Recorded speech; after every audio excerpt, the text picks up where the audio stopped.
Bienvenidos a otro episodio de Ímpetu a la N. Soy Marcelo Goitiño y hoy vamos a estar hablando de un tema que puede cambiar generaciones, como es la educación financiera temprana en los niños y adolescentes.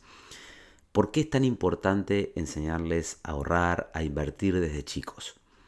Porque el tiempo es el mejor aliado del dinero y cuanto antes empiecen a usarlo a su favor, mejores serán los resultados. En este episodio no solo vamos a hablar del por qué, sino también del cómo. Te voy a dar ejemplos claros con números reales para que entiendas el impacto brutal que puede tener ahorrar e invertir desde muy joven.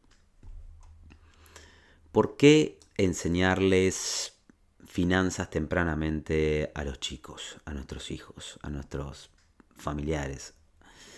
La mayoría de nosotros no recibió educación financiera formal. Los hábitos de consumo y ahorros dicen que se forman antes de los 12 años. Entonces, no se trata de crear niños ricos, sino se trata de criar adultos libres. Y ese es el endgame, es a donde estoy apuntando. A construir un patrimonio desde muy temprano que luego te pueda ayudar como adulto a ser un individuo financieramente libre. Hablemos ahora sobre el poder del tiempo en las inversiones, con un ejemplo práctico, muy práctico para que entiendas el poder de empezar muy tempranamente a ahorrar. Si invertís desde los 10 años, por ejemplo, supongamos que alguien empieza a invertir $1.000 a los 10 años y no invierte más nada. Invirtió $1.000 cuando tenía 10 años, sus papás le abrieron una cartera, invirtió $1.000 y listo, no invirtió más nada. Si ese dinero lo coloca en un ETF, como hablamos en otros de nuestros podcasts, como el Standard Poor's 500, con un retorno promedio histórico del 10% anual, a los 40 años ese niño tendría $17.449, solo por haber puesto $1.000 cuando tenía 10 años. A los 50 años podría llegar a tener $45.259. Y a los 60 años, $117.390.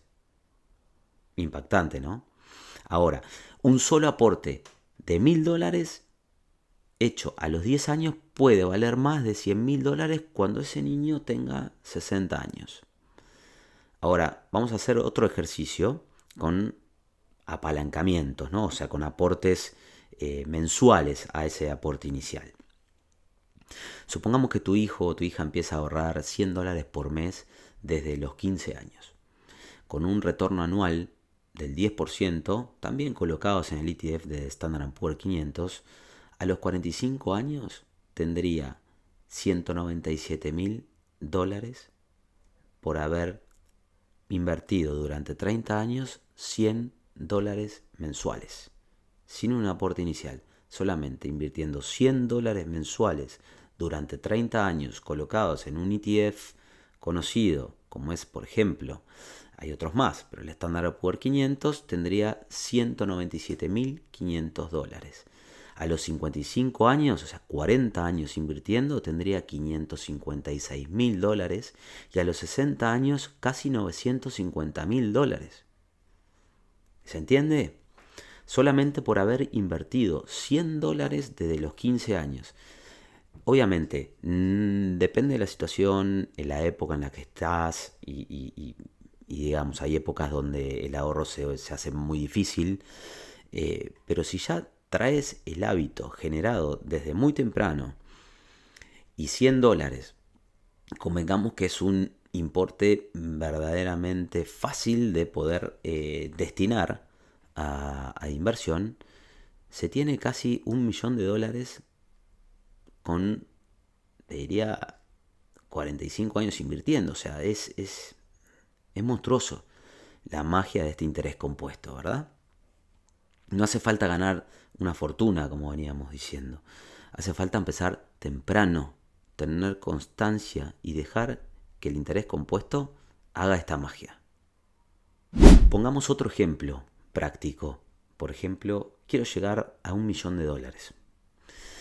Si quiero tener $1.000.000 en 40 años, cuánto debería invertir por mes.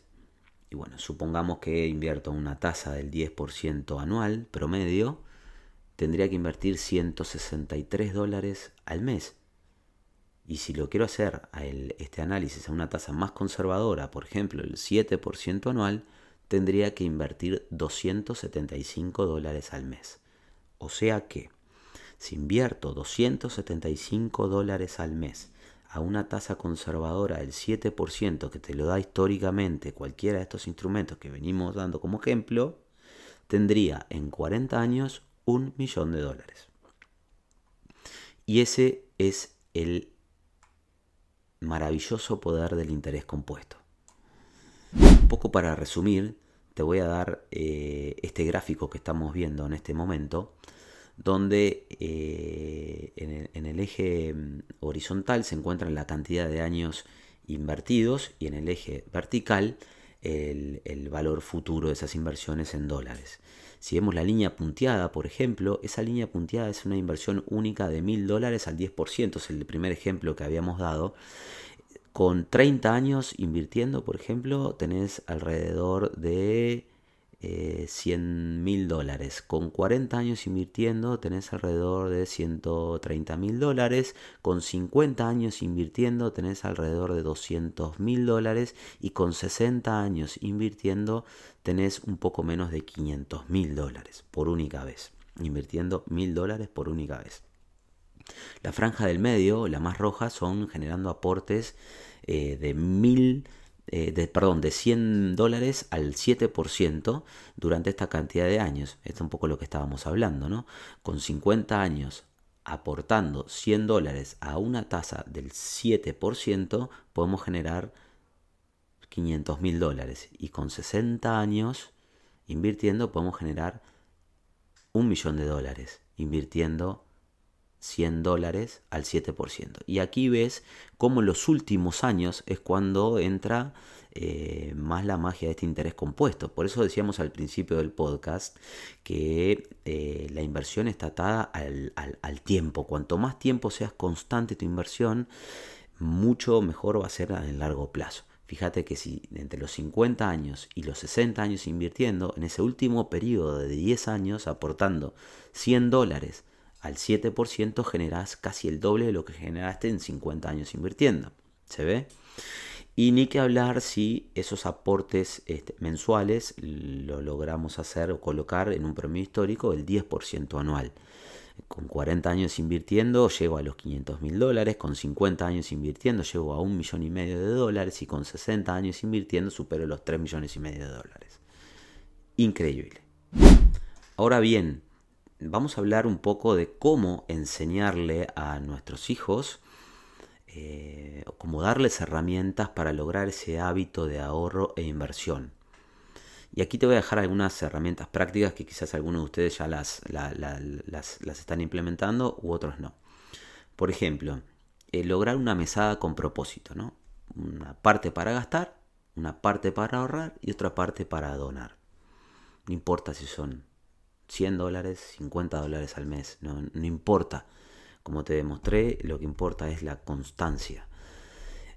Otra de las herramientas que podemos utilizar para enseñarles a los chicos temas sobre inversión es hacer una simulación de inversión. Por ejemplo, abrir una cuenta demo o una real, como quieras, con supervisión, obviamente, y seguir empresas como Disney, Coca-Cola, Apple, y ver cómo van evolucionando con el tiempo.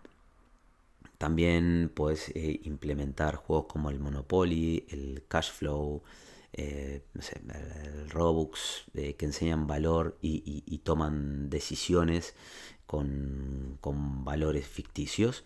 Y hablar de dinero en casa sin tabú. El dinero no tiene que ser un tabú. El dinero, en definitiva, en nuestras vidas termina siendo una herramienta para vivir mejor, en definitiva. Y aquí te voy a dejar una frase que a mí me llega y creo que es totalmente real. Si un chico puede aprender a usar TikTok, también puede aprender a comprar acciones. Para ir terminando este podcast, te puedo dejar algunos tips en modo de resumen. La mejor herencia no es el dinero, es educación financiera y tiempo invertido correctamente. Enséñales a ahorrar, enséñales a invertir, enséñales a decidir. Y si no sabes por dónde empezar, aprende con ellos. Gracias por escuchar. Si este episodio te hizo pensar diferente, compartilo con alguien que tenga hijos, sobrinos o incluso con docentes. La educación financiera no es opcional, es urgente.